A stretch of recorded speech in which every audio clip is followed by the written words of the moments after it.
Yo, what the fuck, man? One Piece chapter 879. What the fuck? What the fuck just happened here? Katakuri. Katakuri's that dude, man. Katakuri is that dude. Every time Luffy tries something, my dude's just like, yo, that's aight right there. That's aight. But watch this shit right here. I'm gonna show you how this shit really goes. And he's just swinging attack after Luffy, and he's doing it better than Luffy. Holy shit. I was just like last chapter, I'm like, man, I wonder how much stronger Katakuri is than Luffy. It can't be that big.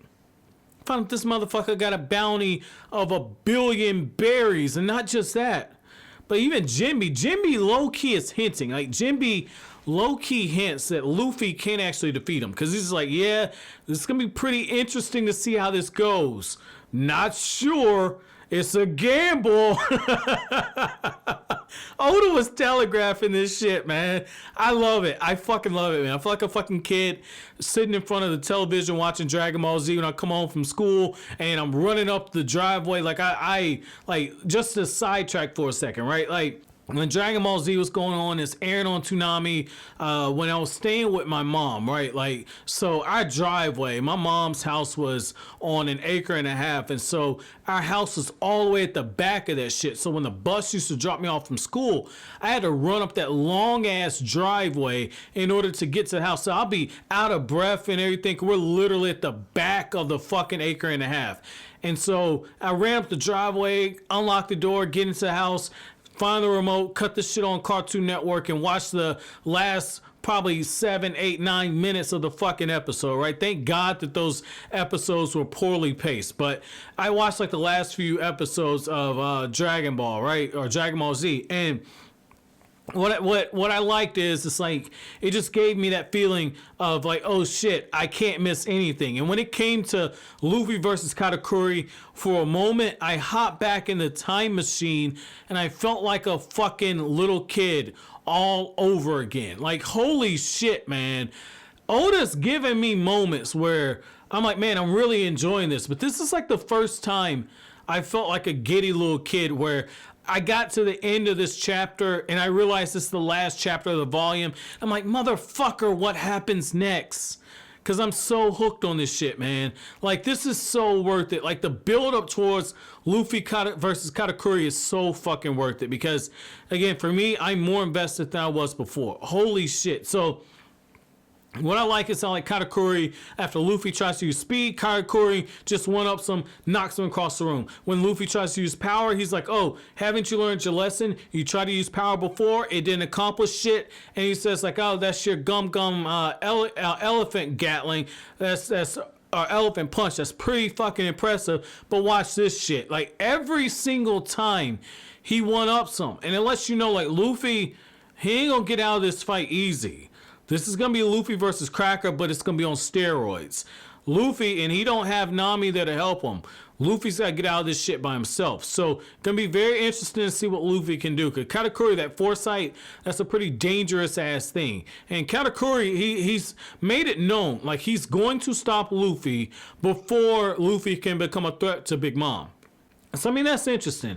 That's interesting. So, to back up, now that I've kind of hyped up the fight part, right? Now I've kind of hyped that up. I want to back up for a second, and I want to say, I thought that, you know, again, this was pretty fucking interesting, the parts where you got fucking Brook, and he's, you know, crying, he's getting on a Jinbe and saying, like, just because you didn't know Pedro the longest, or as long as any of us, doesn't mean you can be unsentimental about it. And that's when Jinbe, you can tell he used to be a fucking pirate captain, because Jinbe looks at me and says, look, you fucking pansies, I don't think you understand this shit.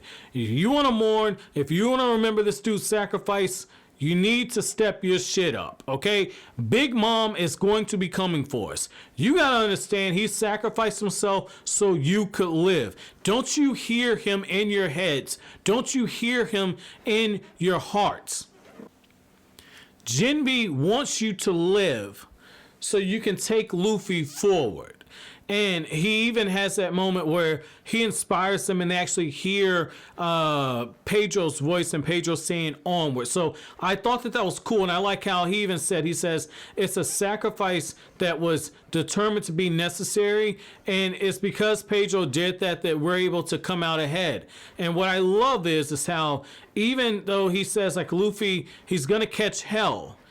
Even though he's going to catch hell, there's still an opportunity for us to come out where we can win. There's still this opportunity.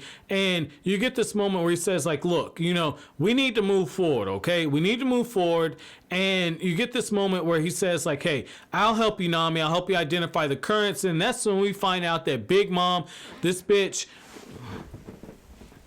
is walking on water, but she's not really walking on water. And it's because you basically got Peros and he's turning the sea into candy so Big Mom can walk on it.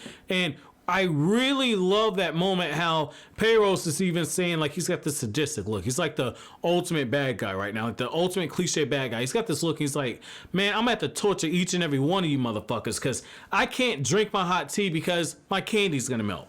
And he says, that's all right, I'll just torture you to get back at it. And I like how you get this moment where Oda's clearly setting up Carrot versus Pedro. Because Carrot is looking like she's about to break down into tears. Like she's fighting back the tears. You can tell that when it's time, probably going to be defeated. And then you're going to get this moment where Carrot's gonna be the one who is gonna be doing the one-on-one fighting with Pero. So I thought that was interesting. Maybe Nami chips in, but I thought that part was interesting. And I like how Pound's looking. He's like, oh my God, it's my daughter. And you got Pudding's on this back and forth bipolar shit. I thought that was funny. I like how, you know, Pudding in one panel is like, oh yeah, I'm in my wedding dress. We're basically a married couple. I'm like, wait, basically, didn't you fucking get married? What the fuck am I missing here? Somebody let me know what the fuck I'm missing here. Cause I thought that they got married. Sanji was about to kiss her. Didn't they say you can kiss the bride? So I'm wondering if like maybe Pudding attempting to shoot Sanji, or at least set up Sanji's family, like invalidate the marriage. I thought they were actually married. Again, if I missed something, let me know. But what I like about this is how, you know, Sanji doesn't break character at all. He's like, look, like I don't want anything to happen, so you just be careful. And they're on their way. They're on their way to bake that cake. And we find out that Lola was actually one hell of a baker as well. And so that's interesting. Or she had something to do with the chocolate. So I thought that was interesting because I thought Lola was just some snaggletooth looking bitch. Like Lola was the type of bitch, you know, you get sucked off from or whatnot, and then you never fuck her. You never fuck her. You let her suck you off, and then you move on. To my 13 percenters who are in that 13% of women who watch my channel, I apologize for the crude comparison, but you guys know by now I'm gonna say what the fuck comes on my mind. I don't script this shit. So I like that right there, how Sanji's like, damn, guess you can't judge a book by the cover. So I thought that was cool. And going back to the Luffy versus Katakuri part, like I like how all these fucking fodder are like, give up, Straw Hat, you gotta accept defeat, you're never gonna win. Luffy swapping hands with Katakuri. He's using the Hawk Gatling. Katakuri, he's matching everything. And you get this moment where like Katakuri's like, look, this is the same thing, isn't it?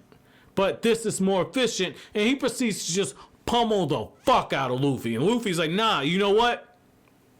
I refuse to believe I'm inferior to you. Take your efficient and shove it up your ass. Luffy is continuing to try and fight, and Katakuri one-ups him every single time. Luffy tries to use the Hawk Stamp. Katakuri manages to get out the way. Katakuri sees that Luffy's using that speed blitz that we saw from Water 7, or I think it was Enies Live. I think that was a Shreve, if I'm not mistaken.